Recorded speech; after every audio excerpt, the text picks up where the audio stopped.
right. Oh, man. Okay. Today I'm going to talk to you about why you don't make as much money as you actually want. When I was younger, I actually fell into the trap of believing that you needed to get a really good degree or level of education in order to succeed in business and to begin making any serious amount of money. I believe that I wasted a good 12 to 14 years trying to play by the rules in society to kind of follow a proven path to being more successful financially. What I've learned is that the decentralization of value creation is actually going to dramatically change the way that we work and provide for ourselves and our families in the future. Jobs are basically the garage sale or fire sale pricing right now because there's a huge supply of people who have low skills and a progressively decreasing amount of jobs that require those skills that are not already being replaced by AI. Right now, the true gap between an employer or an entrepreneur and somebody who has like wage slavery is these three things: knowledge, relationships, and assets. To really explain this, I need to make a distinction.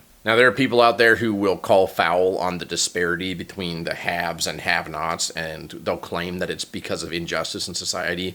And at the end of the day, it's more out of ignorance. It's not really understanding how and why money trades hands. What it really boils down to is that you are getting paid based on the value that you build or create in the world and whatever you negotiated for that. When I was a younger man, I worked in an agency that did contract jobs for industrial lighting and commercial lighting inside of new builds for businesses, as well as retrofitting old light fixtures. And my role was basically to handle the emails of a very effective salesperson and just make sure that the customers had updates on where their shipment was, about what was going on with their orders and the timeline of the project. And my success was determined on how few customer complaints we got. I was probably getting paid about $35,000 a year, and this was over 10 years ago. And I had absolutely completely optimized all the work that I was doing. I would respond to emails within 2 to 3 minutes because I had gotten through a backlog of emails. I set up templates that I could use in order to respond to people quickly, and I was very, very persistent on reaching out to the vendors in order to get updates on where the orders were. Now, for me, as a young man with ambition, I wanted to make more than $35,000 a year. I felt that I was performing extremely well in the role. I had no customer complaints. People were complimenting me constantly about how well the job, like we were arriving early to a lot of job sites, and then that would improve the PR for the company, and I really felt that I was a big contributor to the success of those projects. I had gone to my boss on multiple occasions, basically begging him to give me a raise. I was just saying, look, I get all these things done. I do better than so-and-so in the office. I make sure that everything's done well and with professionalism. And he ultimately said to me, the only avenue that I have for you to make more money is if you were to go directly into sales yourself. At that time, I was scared and had no idea how to do any sales. I was very nervous about talking to people in person. I've had like a lot of social anxiety. Definitely introverted. I was more effective behind a keyboard and behind a desk phone. But ultimately, I ended up leaving that role because I could not, for the life of me, figure out how to make more money by staying there and providing more value. And I had felt that there was an injustice there because I was doing 3 to 4 times the amount of work as other inside sales reps in the office. I was outperforming them 2-3 times over. And to me, I felt that was unjust. And it was really out of being naive and not understanding value creation. At the end of the day, I could optimize and I could supercharge the amount of activity I was doing, but it was useless activity. It didn't actually drive the bottom line. It didn't create a change of hands for dollars. Like, we did not make more sales because of me. I could not directly point at my activities leading us to making more money for the company. A lot of folks, when they are coming up in the world and trying to discover what they're good at, and they are maybe working in a job that they don't necessarily like as a barista, or they are doing fast food, it's extremely important for you to find out how it is exactly that you make the company money. Because whether or not you like it, you are a part of a sales process, meaning that whether you're facilitating sales, whether you're making sure customers stay, whether you're making sure customers get value, whether you're handling billing so that dollars are changing hands, like there's some piece of the transaction that you touch, but for you to actually earn more money, you need to be able to quantify how you are making the company more money. Now, not everyone wants to hear that, and if that makes you upset, it's likely that you probably aren't meant to be an employee. There's nothing wrong with that. In fact, I don't like being an employee at all. I am mostly ungovernable. I do not like being told what to do. I do not like being told where to be, when to be, how to be, and I will fist fight anybody who tells me otherwise. In order to get outside of the 9-to-5 rat race and to stop being subject to somebody else's rule set, for that. And those rules limit me on how much money I'm able to make because they don't want me to do the whole business for them. They want me to handle one piece of the puzzle so that they can fractionalize some of my labor and then make a profit on the spread. From there, I had to learn how to identify what would make the most money for the person that I'm working with or for, and then do as much of that thing as possible, as quickly as possible, as efficiently as possible, and while incurring as little cost as possible. This creates actual profit margins. If you're doing that as an employee, that's when they will be happy to pay you more because you're actually generating them more income. So when it comes to pricing your services or what you're doing, the metric that I look for is I want to create 10 times the amount of value that I'm asking someone for. So for example, I have absolutely no qualms at all when I'm talking to a customer about how I can generate them $100,000 to ask them for $10,000. By the same token, if I know how I can make that same customer $1 million per year, I'm going to be confident in asking for $100,000 per year, in whether that's in retainer, whether that's in rev share, whether that's in the way our contract is written. From there, the customer really needs one of two things in order for that to happen. So they need to know that you will actually deliver on that promise, which there's ways to develop that. And then they need to have risk management. It's very common for us to get really hung up on the money and the price. We make the mistake of throwing out discounts or putting in guarantees about the money, saying, oh, we'll give you all your money back if it doesn't work, that kind of thing. However, oftentimes when you're working with a company, they actually may have no issues at all with the amount of money that you're going to charge, but they do have issues with how is this going to make me look if it doesn't work? Or I just met this guy, I don't know who he is, I have no proof that he's going to accomplish what he says he is, and I don't feel confident in him.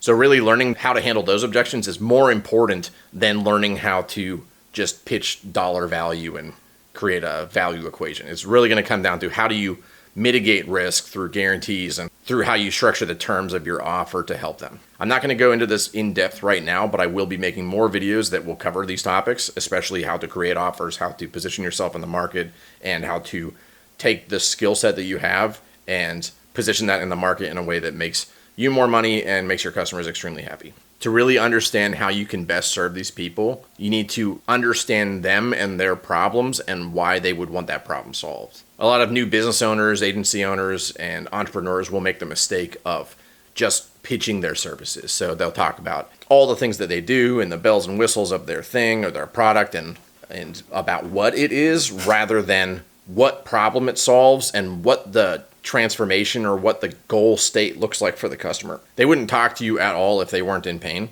Once you know what that pain is and you can articulate it better than they can, from there you then explain to them simply what their future state will look like when they begin to work with you. That brings us to setting expectations and the importance of honesty in a sales transaction. You will lose more money over your entire life from not being honest than you will from just being genuine and transparent with the people that you're working with. You may not feel 100% confident that you can give a guarantee to perform in a certain way for a client. That's totally fine. Oftentimes, people will still work with you just because you're telling them what you would like to accomplish for them and you have a plan on how you're going to get there. It also leaves the door open for you to be able to pivot if things aren't working, which is a sign of intelligence, being able to adapt to a problem. That actually works out in your favor. It was learning this skill set of how to navigate the conversation of hearing what a customer has to say about what their pains are, about what their concerns are, and presenting them with a solution that actually solves their problem with respect to all the ways that they may have hesitations, whether their business is a little bit more complicated, whether they don't feel that they're understood the whole way. So let's circle back to the beginning when we started talking about money and value creation. When you are an employee, the value that is created through your labor is actually minimized by the amount of creative work that you do not do. For example, if you're working minimum wage, say at a Wendy's, as I did when I was a 15-year-old, yes, the people they're buying hamburgers. You may be the one who folded up the hamburger for them and put it in a bag and gave it to them, but there's so many pieces of that puzzle that you did not do. You didn't create the advertisements. You didn't create the brand Wendy's. You didn't create the signage outside of the building. You didn't rent the building. You didn't scout where to put the building. You didn't do logistics to make sure that the product would be in the freezers. You didn't purchase the utilities. You're not paying the bills. You're not paying for the lights. You're not paying for the staff to ensure that somebody's training everybody. You're not handling payroll. You're not handling the marketing budget. You're not handling the purchase of all the lettuce, the tomatoes, the onions, the pickles, making sure that the buns are fresh and arrived at the right time of the week. You're not handling any of those things. And that's why when Wendy's sells 1,000 hamburgers in a day, you might only bring home $15 an hour, depending on what state you're in. And Wendy's is going to be making a killing. And the one thing that everybody overlooks is that they actually bear the risk.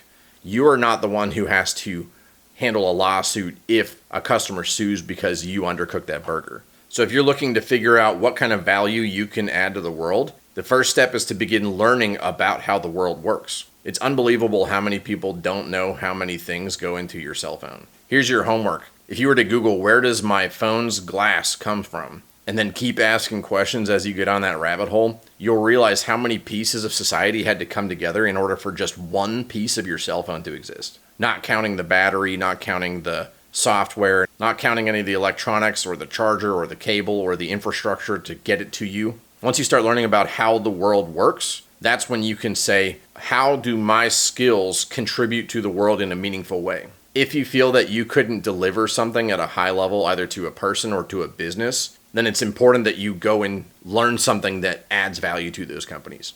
When you're trying to figure out what you should do or where you should work, a good place to start is what you already know. So a lot of people take for granted the things that they grew up around. For example, I personally don't believe that I'm a tech guy, but my father was really into IT as I was growing up. So even just being around him peripherally, I learned a lot about those things that other people don't know at all, which I took for granted because I grew up around it. I may not want to do IT, but it's a good place to start to learn the principles of business and sales and marketing, the things that can actually create value and bring money into my pocket that doesn't rely on me being a wage slave to somebody else. Once you have something that you know that you could tolerate over time, you want to either get a job in that field so that you can learn more by hands-on training or begin to buy material. So books, podcasts, find YouTube videos, find different Facebook groups where people are doing the thing that you want to do, and then show up as the best student possible. Set a goal for yourself to learn as much as possible about that thing. In every field of work, there is a problem that needs solved, and there's people with a lot of money who need that problem solved. It's up to you to figure out what that problem is and then decide if you can stomach learning how to solve it or you applying your skill set to solving that problem for that person or that business. So if you guys want to learn more about how to monetize your interests and your skill set to free yourself from your 9-to-5 and give yourself the time back that you've always wanted for you and your family, like this video and subscribe because we're going to be putting out more content about this stuff. All right, later.